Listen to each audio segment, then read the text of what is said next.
এই যে ভিডিওতে জামাটি দেখছেন সেটি আমার নিজে হাতে করা প্রথম জামা। যখন সেলাইয়ের কাজ শিখি তখন এই জামাটা তৈরি করে আমি ম্যামকে দেখিয়েছিলাম। আর এই যে ফুলের কাজগুলো দেখছি সেগুলোও কিন্তু আমি নিজে হাতে খুব যত্ন করে সেলাই করেছি।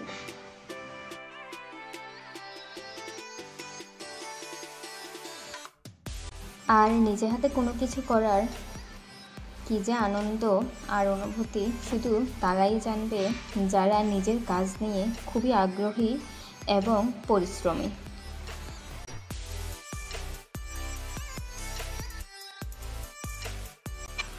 আমার সম্পূর্ণ জামাটা আপনাদের কেমন লেগেছে আমাকে অবশ্যই কমেন্ট করে জানাতে ভুলবেন না। আর এই যে সাদা কালারের লেসগুলো দেখছেন ওগুলো কিন্তু আমি মেশিনে সেলাই করিনি, ওগুলো আমি নিজে হাতেই সেলাই করেছিলাম। তারপরে তো একটু গায়ে দিয়ে জামাটা দেখছিলাম, জামাটা আমার খুবই ফিটিংস হয়ে গিয়েছে। একটু লুজ করতে হবে, যদিও কাপড় আছে ভেতরের সাইডে। তো এই তো আমাকে জামাটা পরে কেমন লাগছে অবশ্যই কমেন্ট করে জানাতে পারেন। ভালো লাগলে ছোট্ট একটি লাইক দিতে পারেন।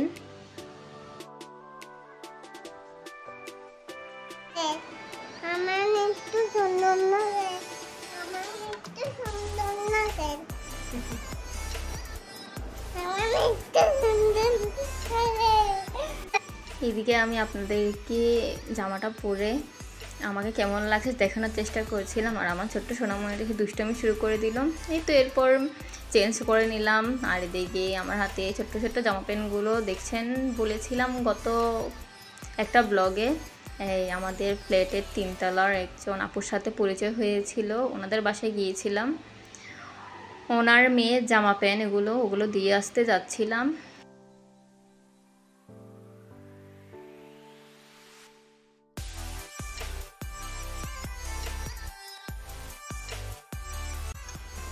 এই তো জুতোটা চেঞ্জ করে ঘর থেকে বের হয়ে পড়লাম।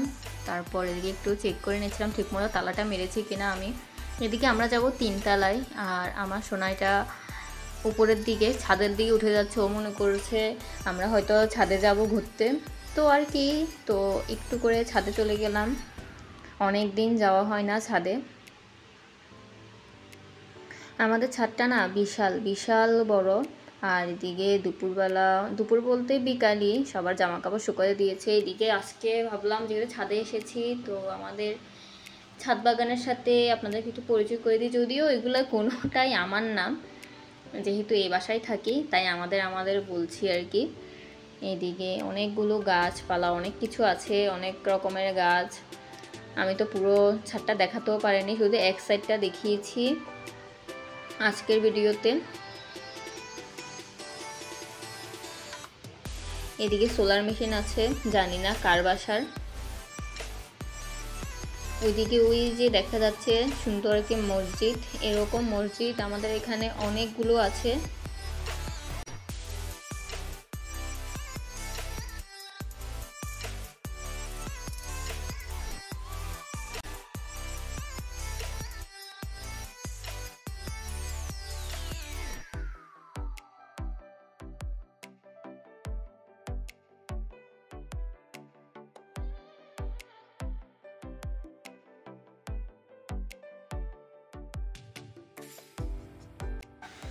তারপর এই তো এটি হচ্ছে আমাদের বারান্দার ছাদ আর কি,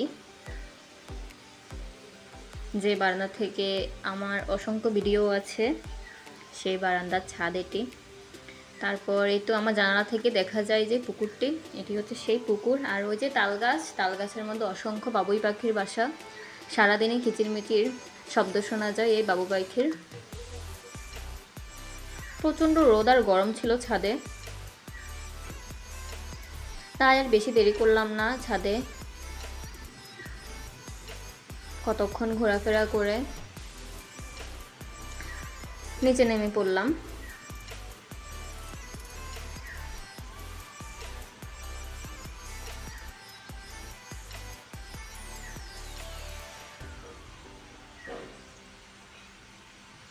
এই যে সিঁড়ি দিয়ে নামতেই ব্যালকনিটি কত বড়, এখানে দুইটা ফ্যামিলির ব্যালকনি একসাথে, আর দুইটা ফ্যামিলির ব্যালকনি একসাথে হলো আমার বেশ ভালো লাগে। এই ব্যালকনিগুলো এত সুন্দর, মানে সামনের দিকটা আর কি, এটা এই বিল্ডিংয়ের সামনের দিকটাই এই ব্যালকনিগুলো, আর পিছনের দিকের ঘরগুলোই হচ্ছে আমাদের যে ব্যালকনি আছে সেই ব্যালকনিগুলো।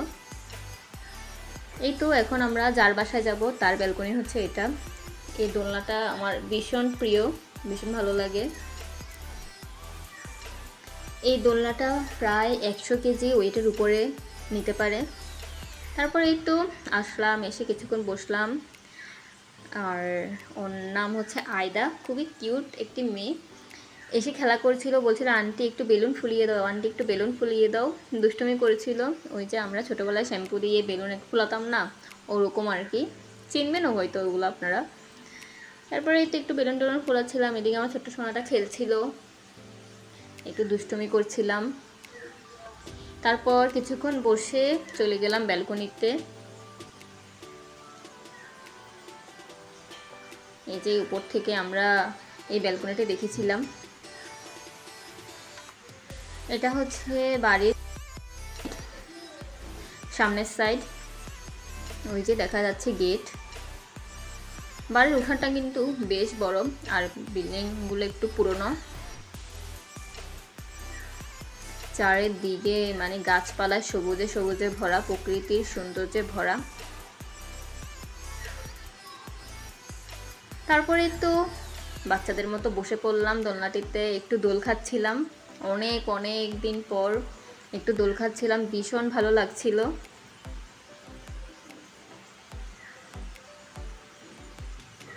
ছোট্ট পাখি দুটো নিচে খেলছে, আর বড় পাখিটি উপরে বসে বসে দোল খাচ্ছে। তারপর এই তো চলে আসলাম, একটু সন্ধ্যা সন্ধ্যা নেমে গিয়েছিল। আপু গরম গরম 2 কাপ রং চা বানিয়েছে লেবু দিয়ে, ভীষণ মজা হয়েছিল, আর সাথে ছিল বিস্কিট। তারপরেই তো খাওয়া দাওয়া শেষ করে আমরা আমাদের বাসার উদ্দেশ্যে রওনা দিয়ে দিলাম।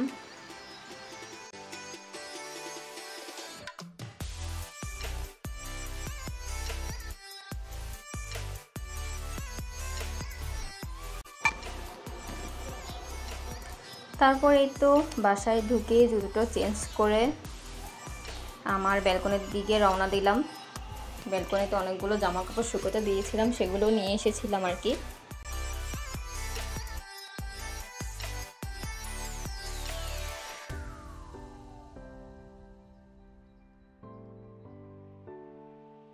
তারপর এই তো ব্যালকনি থেকে এসে একটু রেস্ট নিয়ে কাজ নিয়ে বসে পড়লাম। এটি আমি আর্ট করেছি আর কি, ছোট বাচ্চাদের নিমা, মানে এটা একটা বেবি সেট বলা যায়। হাতা কাটা জামা আর প্যান্ট ছেলে বাবুর। এই তো আমার একটা জামা কাটা শেষ, জামা প্যান্ট দুটাই এখানে আছে, সামনের পার্ট পিছনের পার্ট আর প্যান্ট। আর এখানে এই যে টুকরো কাপড়গুলো দিয়ে আমি পাইপিং দিব আর কি। আর এখান থেকে বেশি তেমন একটা টুকরো কাপড় হয়নি, এই যে ছোটো ছোটো এগুলো হয়েছে, এগুলো কোনো কাজে লাগবে না, এগুলো ফেলে দিব। তারপর আমি সেমভাবে আরেকটা বেবি ড্রেসও কেটে নিয়েছি, এটি আমার ছোট্ট সোনার জন্য কেটেছি।